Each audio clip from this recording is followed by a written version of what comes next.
Bonsoir à toutes et à tous.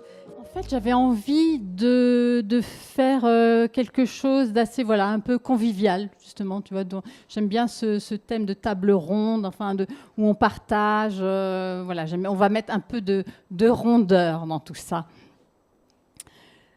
Donc, on est vraiment là ce soir sur le thème de prendre sa place. Vous l'avez compris, hein, les femmes et les hommes aussi, qui sont là pour nous soutenir. Donc, moi, je trouve que vous deux, particulièrement, vous êtes deux belles représentations de femmes qui prennent leur place. Avec, en plus, le thème de la table ronde, là, c'est puissance et vulnérabilité au féminin. Et je trouve que vraiment, ces deux énergies-là, vous les incarnez bien. Alors, pas de la même manière, et c'est ce que j'aime bien, mais je trouve que vraiment, quand on vous connaît un petit peu, ou même moi j'ai fait beaucoup de stages, enfin quelques stages avec Christine. Monique, j'ai la chance de te rencontrer un peu différemment et puis de tisser une amitié avec toi et de voir donc un petit peu l'autre côté aussi. Et je trouve que vraiment, il y a quelque chose de votre puissance qui est bien présente et en même temps, cette vulnérabilité. Toi, Christine, tu m'étonnes à chaque fois dans les stages quand tu parles de toi, quand tu dis des choses qui pourraient paraître intimes ou personnelles ou privées et que tu nous les donnes, tu nous les offres et que ce n'est pas du tout un problème pour toi. Au contraire, j'ai l'impression que c'est une force et que ça te met encore dans ta puissance. Et puis toi, Monique, je trouve qu'il y a une finesse dans ta recherche, au niveau de ton intellect, qui fait que tu vas toujours chercher un petit peu plus loin ce que veulent dire les choses, ce qui se passe dans la relation, et tu ne t'arrêtes pas juste à ce qui est là, présent, émergent. Tu vas voir comment on pourrait aller comprendre, chercher encore un petit peu plus loin. Et moi, j'adore ça. Donc, merci. Donc voilà, mais j'avais envie d'avoir votre point de vue, en fait, et que vous puissiez partager avec toutes les personnes qui sont là ce que ça voulait dire pour vous, ce que ça représentait, la puissance et la vulnérabilité, et puis aussi peut-être comment vous faites, vous, pour incarner cette puissance, pour accueillir votre vulnérabilité. Puis, je me demande parfois, est-ce que, je sais pas, mais c'est peut-être pas facile non plus de se montrer dans sa vulnérabilité. Est-ce que ça s'apprend? Ou est-ce que c'est naturel? Pour moi, j'ai l'impression que, parfois, comme le pendule de tout à l'heure dont je vous parlais, j'ai l'impression d'osciller parfois, d'être dans ma puissance, d'être très fière, très contente de ce que je fais. Et puis d'un coup, le lendemain, en me réveillant, je suis repartie dans l'autre sens et je me sens petite, vulnérable. Voilà, donc j'aimerais qu'on voit un peu ce qu'il y a aussi derrière la vulnérabilité, qui pourrait être confondue aussi avec fragilité ou avec faiblesse. Donc, dans mon idée, j'étais partie un petit peu dans l'idée de parler d'abord de la puissance, puis de la vulnérabilité. Est-ce que ça vous va ou est-ce qu'il y a autre chose qui émerge pour vous? Ça vous va? Donc, au niveau de la puissance déjà, est-ce que vous auriez une définition de la puissance au féminin ou de la puissance de la féminité? Peut-être, je sens que ça va te parler. Ouais. Bon, moi, j'aime pas trop les définitions, mais en tout cas, ce que j'ai senti dans ma vie, c'est que j'ai toujours, j'ai eu un moment de dilemme quand je faisais du piano. Donc moi j'ai appris dans un conservatoire qui était municipal à l'époque, à Aix-les-Bains, donc c'est ma ville natale. Et donc il n'y avait pas beaucoup de monde dans les grandes classes. Et il y avait moi et puis un autre, un ami donc. Lui, il était super à l'aise. Il jouait Bach super bien. Il n'avait jamais le trac. Il arrivait comme ça 2 minutes avant de jouer en public et il jouait. Alors moi, je trouvais qu'il jouait froid. Mais en même temps, je le regardais, je me disais, purée, il a une sacrée puissance, quoi. Et puis, moi, j'avais l'impression que quand il y avait des examens ou des concours ou quand on jouait en public, le directeur, le prof me disait toujours c'est bien, c'est bien, mais il y avait toujours un petit truc, quoi. C'est-à-dire que moi, je me trompais souvent. Et puis après, on finissait par me dire mais ce qui est beau, c'est que c'est sensible. Ah! Alors ça a commencé à cheminer à l'intérieur de moi. Je me suis dit mais finalement, ma sensibilité, elle a peut-être quelque chose de l'ordre de la puissance. En tout cas, c'est une piste intéressante. Et quand j'ai avancé dans ma vie, je me suis rendu compte que finalement, ma douceur et cette forme de force douce que je pouvais chercher et que finalement j'ai incarnée, eh ben, c'était une voix que les femmes avaient en elles. Et que, voilà, j'ai toujours trouvé que si je devais résumer la puissance féminine, ça serait la puissance de l'intériorité, la puissance du voyage intérieur, et puis surtout une force douce. J'essaie de réfléchir par où. En fait, je trouve que c'est très dur de séparer le sujet de la puissance et de la vulnérabilité, parce que, en tout cas pour moi, c'est complètement lié. C'est-à-dire que ce que j'ai appris, c'est que c'est justement en étant vulnérable que je deviens puissante. Et c'est quand je cherche à être parfaite que j'y arrive pas, en fait. Que je passe à côté, que je vise à côté, ou que c'est du gâchis presque. Quand je cherche à être parfaite, je suis dans cette espèce de rôle de chercher à être conforme à ce que je pense que les autres attendent de moi. Donc dans une posture d'auteur ou de conférencière, qu'est-ce que ça voudrait dire être parfaite ? Ben voilà, ça serait écrire parfaitement, faire aucune faute de grammaire, avoir cette attitude de la conférencière. Il faudrait que mon site internet ressemble à ceci, cela. Enfin, ce côté très pro. Les femmes souvent disent « Ah là là, il faut que ça fasse pro ». Et je crois que derrière ce côté très pro, ben, on s'empêche d'être soi. Et dans le être soi, il y a la vulnérabilité. Quand moi, la petite histoire que je raconte, moi, c'est que j'ai toujours grandi avec la conviction que j'étais pas intelligente. Mais littéralement, quand j'ai rencontré mon amoureux, j'ai toujours, moi, je suis pas intelligente.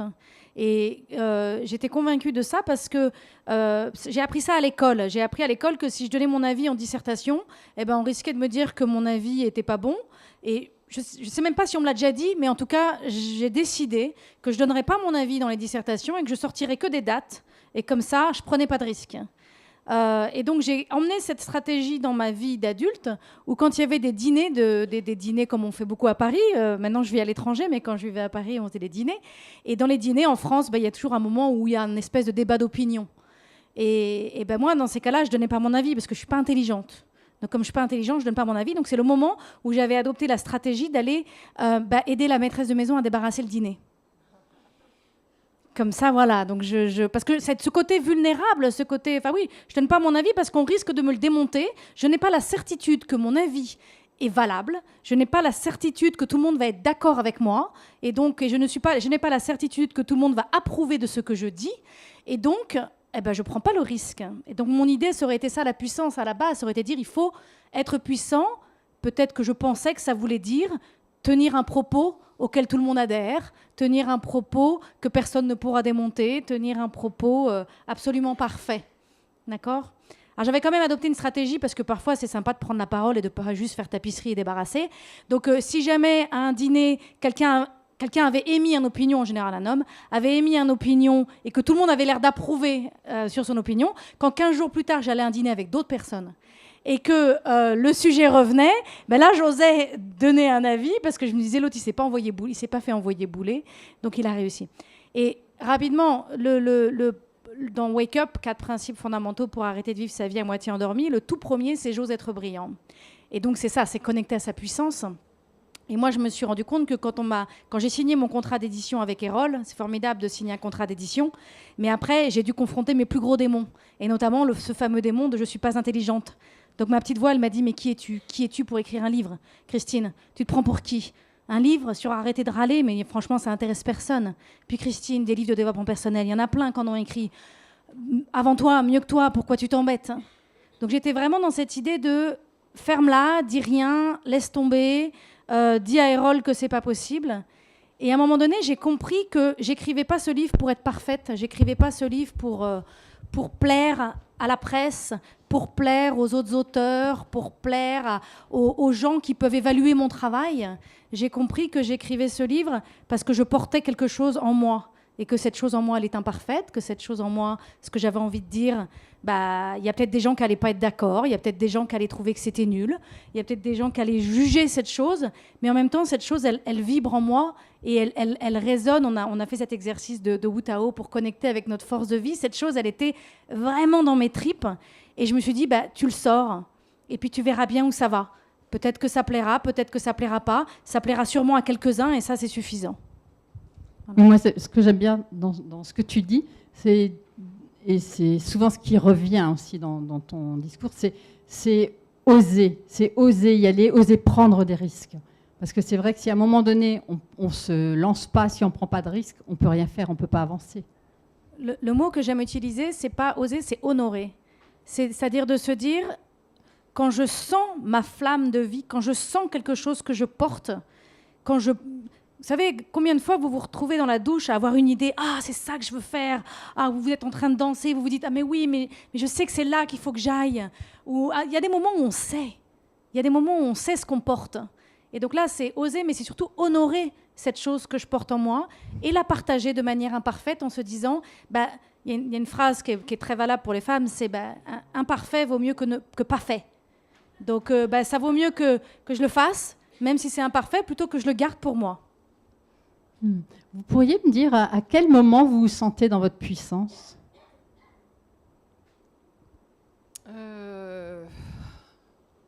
À quel moment je me sens dans ma puissance ? Je peux être dans ma puissance quand je suis silencieuse aussi. Je peux être dans ma puissance. Effectivement, c'est le fait d'oser prendre sa place. En fait, moi, je sens que je suis dans ma puissance quand je me dis oui, quoi. Voilà, le fait de me dire oui. Et que j'arrête de ressasser toutes les difficultés, les intrications mentales. Bon, c'est des choses qu'on connaît, nous, en développement personnel et dont vous avez entendu parler. Mais le sentir au quotidien, voilà, c'est quelque chose de bon et de salvateur. Hein, le fait de pouvoir arrêter. Moi, je me suis souvent comparée à une cocotte minute sur laquelle j'avais mis la main sur le petit bouchon qui tournait. Enfin, ma mère, elle était la reine de la cocotte minute, alors on connaissait bien ça chez nous.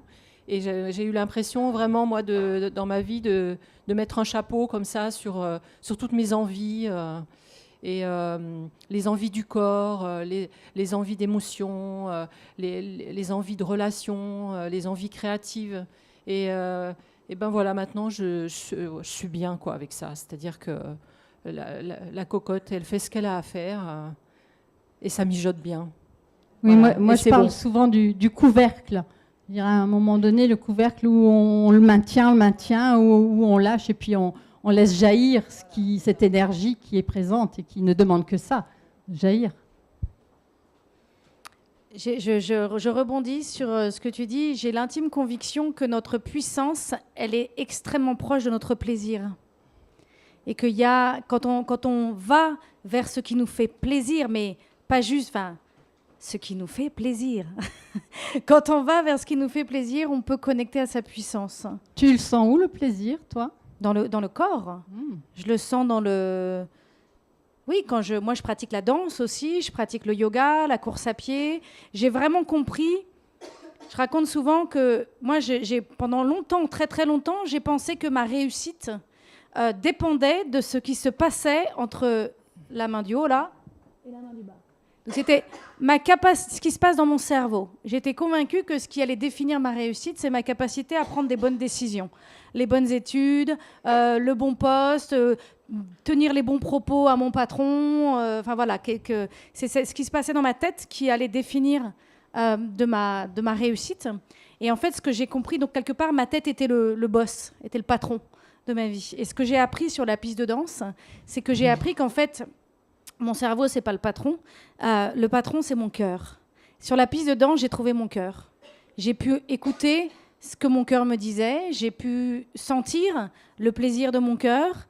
Et là, il y a comme une espèce de nouvelle intelligence qui se met en route. Et en fait, c'est cette intelligence-là que j'ai envie d'écouter, que j'ai envie d'honorer. Et c'est formidable parce qu'en plus, j'ai à mes services, à mes loyaux services, j'ai un cerveau qui a une capacité phénoménale pour mettre en œuvre tout ce que j'ai envie de mettre en œuvre. Donc le cerveau, c'est mon directeur de travaux, il va mettre en œuvre tout ce que j'ai envie de mettre en œuvre, mais le chef, le boss, c'est mon cœur. Et c'est le plaisir, c'est cette dimension corporelle. Et je dis souvent que mes plus belles réussites sont nées sur la piste de danse. Oui, d'ailleurs, c'est souvent, effectivement, quand on est dans un art corporel, qu'on lâche la tête et qu'il y a d'autres choses qui peuvent émerger. On est dans d'autres espaces, que ce soit par la méditation, la danse, la marche. Il s'agit vraiment d'ouvrir ses sens pour avoir accès à cette intelligence-là. Moi, je vais ruer un peu dans les brancards, là, parce que j'ai l'impression que moi, toute ma vie a été suspendue au fait d'attendre ma jouissance du corps. Je me suis sentie femme quand j'ai réussi à jouir. Voilà, je pense que j'étais une rescapée du plaisir. Je regardais les autres femmes, je regardais les couples aussi. Et pendant de nombreuses années, je me suis dit que j'étais pas normale. Et ça a été quelque chose de très fort pour moi, cette recherche de plaisir, cet abandon du corps qui fait que je contactais vraiment la femme puissante que j'étais, mais dans un joli sens, dans un joli mot, vous voyez. Et j'ai contacté ça aussi quand j'ai accouché, qu'il y avait quelque chose de moi-même qui se laissait traverser et que du coup, cette puissance, quoi, alors on l'appelle comme on veut, hein, le divin, Dieu, le sacré. Vous voyez, aujourd'hui, on parle beaucoup de la femme sacrée, mais la femme sacrée, c'est la femme qui vit, c'est vivre. Ce qui est sacré, c'est la vie. C'est pas tellement de s'inventer des choses. Et voilà, pour moi, les plaisirs du corps, le fait de se sentir sensuel, charnel, de pouvoir être dans un corps à corps avec un homme, pour moi, voilà, ça m'a rendue femme. Et ça, c'est, je trouve, un chemin de puissance. Voilà. Les hommes ne sont jamais loin. Les hommes ne sont jamais loin. Ils sont toujours là. Oui, merci. Et si on allait un peu sur la vulnérabilité, moi je trouve que souvent il y a une confusion. Les gens, déjà c'est un mot qui est mal utilisé ou peu utilisé, et souvent on confond avec fragilité, faiblesse. Comment vous le voyez, vous, ce mot-là? Moi je pense que les femmes, il y a un grand danger aujourd'hui sur la planète. Parce que on peut voir la manière dont on s'est blindé, dont les gens sont blindés. Moi, je reviens de Guadeloupe, là, et je suis toujours heureuse de vivre là-bas parce que les gens sont souriants, ils sont dans l'émotion tout de suite, ils sont dans le rire, ils sont touchés, ils sont exaltés. Et je trouve que la sensibilité, c'est notre humanité. Et s'éloigner de notre sensibilité, c'est s'éloigner de notre humanité. Et aujourd'hui, peut-être que si les femmes sont attendues, elles sont attendues pour leur humanité, et non pas pour ressembler au monde masculin et guerrier dont on fait partie aujourd'hui. Toutes les femmes sont insatisfaites de ce monde-là, et les hommes aussi. Mais je pense que le chemin de la sensibilité, c'est une voie royale aujourd'hui. Et nous n'osons pas beaucoup, nous les femmes, être sensibles. Nous blindons beaucoup de femmes. Les femmes qui vivent seules, souvent, ont des corps blindés, ont des cœurs fermés. Les hommes aussi qui vivent seuls sont comme ça. Et je pense que la sensibilité, c'est l'essence, c'est le fait de recevoir. Quand on est sensoriel, on reçoit, c'est-à-dire qu'on va devenir réceptive. Et en tantra, c'est ce qu'on nous apprend. On apprend à être dans la réceptivité. Donc la femme, elle est en creux, elle est en accueil. Par principe, elle est sensible. Donc c'est le chemin que nous devons retrouver, nous les femmes. Mais comme pour oser, nous sortons souvent les épées et nous devenons des guerrières, c'est tout un enjeu d'équilibrer nos polarités féminines et masculines. Et c'est une danse. Oui, moi je fais... c'est quelque chose que j'ai vécu et que je vis, ce travail pour me resensibiliser, pour se dire finalement je suis devenue insensible. Le mot qui me vient, je ne sais pas si c'est le mot insensible, le mot qui me vient en anglais, c'est le mot numb. Numb, ouais, c'est un mot, c'est vraiment on peut me piquer, je sens plus rien. Enfin, j'ai mis mon armure en fait quelque part. Et je pense qu'on a une formidable opportunité d'enlever les épaisseurs de cette armure pour reconnecter et se laisser traverser. Se laisser traverser. Et je pense, en fait, tu disais, qu'est-ce que c'est pour nous la vulnérabilité ? Pour moi, c'est un point de connexion. En fait, c'est à cet endroit-là qu'on peut connecter avec l'autre. Parce que c'est là on est le plus dans notre humanité. Et c'est d'ailleurs une invitation aussi pour les hommes. Je pense qu'il n'y a rien de plus touchant et de plus puissant, finalement, qu'un homme qui se laisse traverser et qui nous montre aussi sa vulnérabilité. Et on va être beaucoup plus marqué, on va se souvenir, on va vouloir soutenir, on va vouloir suivre aujourd'hui les hommes et les femmes qui se montrent dans leur vulnérabilité. Oui. D'ailleurs, moi, il y a un mot que j'aime beaucoup, que j'utilise beaucoup, c'est authenticité. Et je me suis rendu compte qu'en fait, pour moi, authenticité rassemblait vulnérabilité et puissance. C'était vraiment, voilà, retrouver les deux. Et c'est pour ça que ce mot me parle tellement. Et évidemment, pour que les hommes et les femmes se rencontrent, il est question d'authenticité. Donc, il est question d'être à la fois dans sa vulnérabilité et dans sa puissance. Mais moi, j'ai toujours la question, enfin, j'ai quelques réponses, parce que j'entends pas mal de femmes quand même, un petit peu tous les jours, mais il y a beaucoup de femmes qui ont peur de se montrer dans leur vulnérabilité. Donc, quel est le risque, en fait ?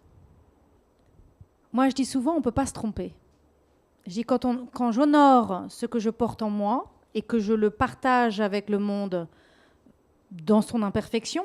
Alors, quand je dis dans son imperfection, c'est pas une invitation à faire les choses n'importe comment à la va-vite en se disant Christine a dit que je pouvais être imparfaite, donc je vais faire un peu... C'est pas ça. L'idée, c'est de se dire, je vais donner tout ce que j'ai. Je vais tout donner quand je vais honorer cette chose que je porte en moi. Je vais tout donner, je vais vraiment travailler les choses dans le détail, je vais faire de mon mieux. Et en même temps, j'accepte que tout ce que je vais donner sera imparfait et sera incomplet et qu'il y a encore plein de choses qui auraient pu être mieux. Mais en même temps, je donne tout ce que j'ai dans le temps que j'ai aussi. C'est de se dire aussi, à un moment donné, il faut donner aussi une limite dans la durée. Moi, je dis souvent, à un moment donné, good enough. À un moment donné, voilà, j'ai tout donné. Et en même temps, le manuscrit, il faut l'envoyer. Et il est imparfait, et il y a plein de raisons de le critiquer encore, mais en même temps, maintenant, il a plus de valeur à être dans les bacs qu'à rester sur mon ordinateur. Donc je le partage. Et je me souviens plus où on en était dans la question, mais j'ai répondu ? Oui. Oui. Vous êtes d'accord ? Vous en voulez encore ? Pour moi, le risque de la sensibilité, c'est d'être une femme ordinaire. Vous voyez, dans le développement personnel, je pense que le développement personnel peut avoir aussi des limites. C'est-à-dire qu'on va inventer beaucoup d'outils qui sont des choses qui nous permettent de tracer la route. Mais moi, je me rends compte que dans certains séminaires, les femmes, elles touchent quelque chose de l'ordre de leur beauté quand elles voient que finalement, ça rejoint l'idée de l'imperfection, elles peuvent incarner le sacré en étant simplement ordinaire dans le quotidien. Une femme aimante, par exemple, pour moi, c'est une femme qui ose sa sensibilité. Et on peut dire aujourd'hui, on a presque peur d'aimer. Vous voyez, il y a un risque. Hein. Moi, je fais partie, comme beaucoup d'entre nous, de la génération des divorces. Voilà, moi, je me suis mariée, divorcée, remariée, redivorcée. Voilà, et là, c'est bien, c'est bien. Et qu'est-ce que j'apprends ? Qu'est-ce que j'apprends au fond ? C'est que j'ai une peur terrible, que je pourrais avoir une peur terrible d'aimer et d'être aimée. Et ça, je pense que dans l'ordinaire, quand on ose l'ordinaire, quand on ose la relation, eh bien, je pense qu'on est réellement proche de cette idée, voyez, d'équilibre entre oser, être dans sa puissance, et puis se risquer à être sensible. Voilà. Et pour moi, la sensibilité, la vulnérabilité, c'est l'amour. C'est ça qui nous rend vulnérables. Vous n'êtes pas d'accord ? Oui. Moi, je me suis jamais sentie femme autant que dans les bras d'un homme, mais autant vulnérable aussi. Et ça, c'est beau. Oui. Alors là, je vais casser un peu l'ambiance, mais et il y a une question qui était présente, je vais la poser quand même, c'est et au travail, comment est-ce qu'on peut être sensible et garder sa sensibilité dans certains milieux professionnels qui ne sont pas toujours tendres avec nous?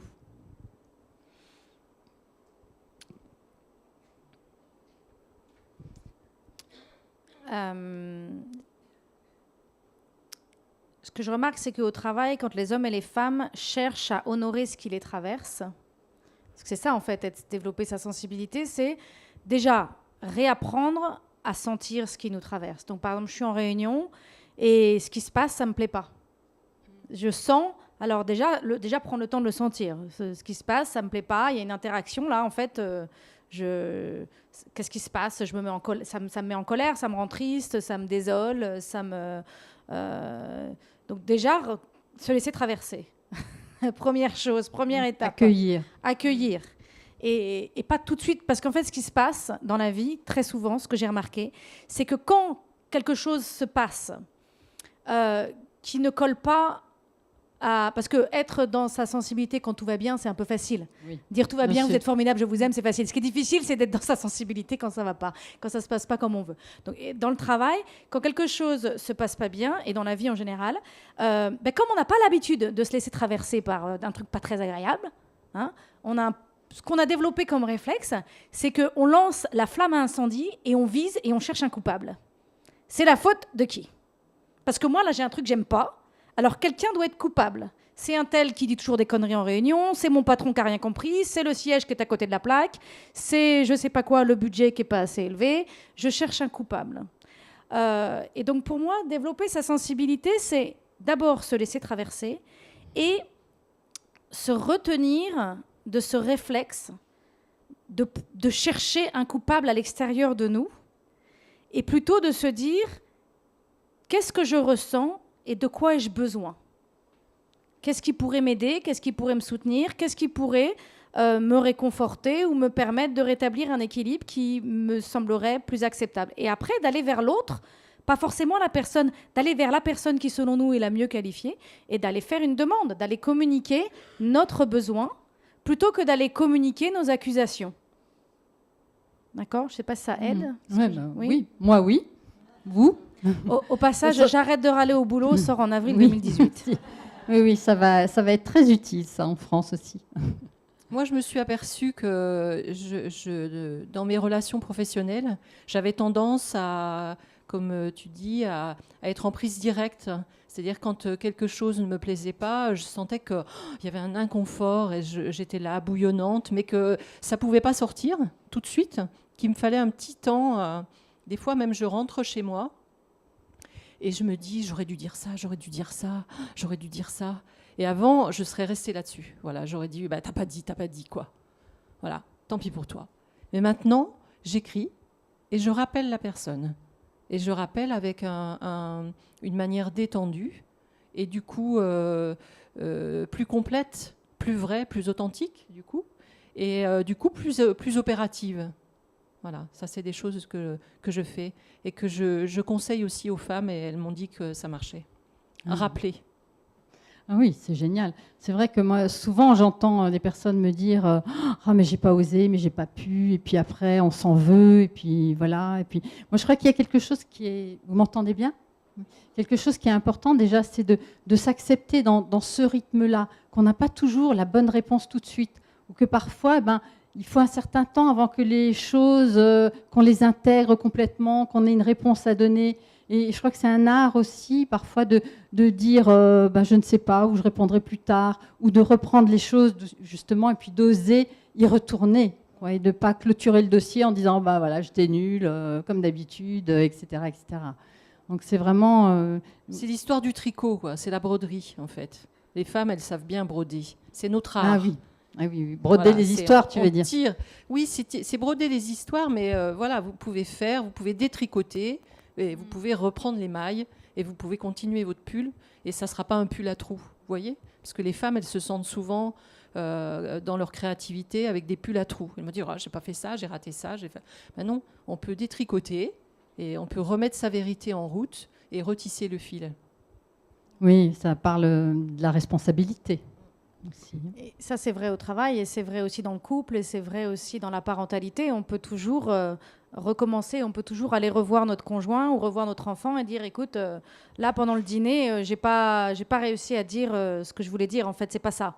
C'est pas ça que j'avais vraiment, ce que je voulais vraiment dire, et donc je reviens vers toi. Et là, on est dans notre vulnérabilité. Et là, c'est extrêmement puissant. Est-ce que vous voyez la puissance là? Vous allez revoir votre conjoint ou même votre patron ou votre collègue ou votre enfant et vous lui dites en fait hier ou en fait tout à l'heure, ben, la manière dont j'ai réagi, et peut-être que je t'ai envoyé bouler ou je me suis... voilà.